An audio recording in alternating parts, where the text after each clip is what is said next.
terjadi kebakaran 1011 tepatnya di Poltabes di Polresta Banjarmasin. Jadi rekan-rekan, dari video amatir milik petugas, api dengan cepat berkobar di markas Satreskrim pada pukul 5 pagi waktu Indonesia Tengah. Api terus membesar melahap bangunan lama milik Polresta Banjarmasin di Jalan Ahmad Yani, kilometer 3. Ratusan unit relawan pemadam kebakaran yang tiba di lokasi baru bisa menjinakkan setelah 30 menit berkobar. Besarnya api membuat sejumlah barang bukti serta berkas penyidikan ikut hangus. Api diduga dipicu korsleting listrik arus pendek di ruang unit perlindungan perempuan dan anak. Penyebabnya sebenarnya arus pendek.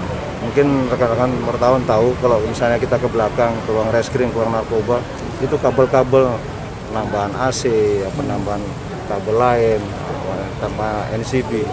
Ini arus pendek. Mungkin masih untung karena pagi-pagi kan, dini hari jam 5 itu. Jadi pas orang ajan, pas ada orang mau sholat juga mungkin melihat ke situ. Bukan dia di ruang apa? Di ruang apa? Di ruang PPA. PPA. Ruang PPA. Pojoknya. berkas gimana ya? Dan untuk Berkas mungkin ada yang kebakar hampir 75% sebenarnya di ruang PPA. Untuk sementara pelayanan reskrim dipindahkan ke rumah tahanan. Akibat kejadian ini kerugian ditaksir ratusan juta rupiah. Musibah kebakaran ini merupakan kado sedih bagi Polresta Banjarmasin di hari ulang tahun Bayangkara yang menginjak usia 75 tahun.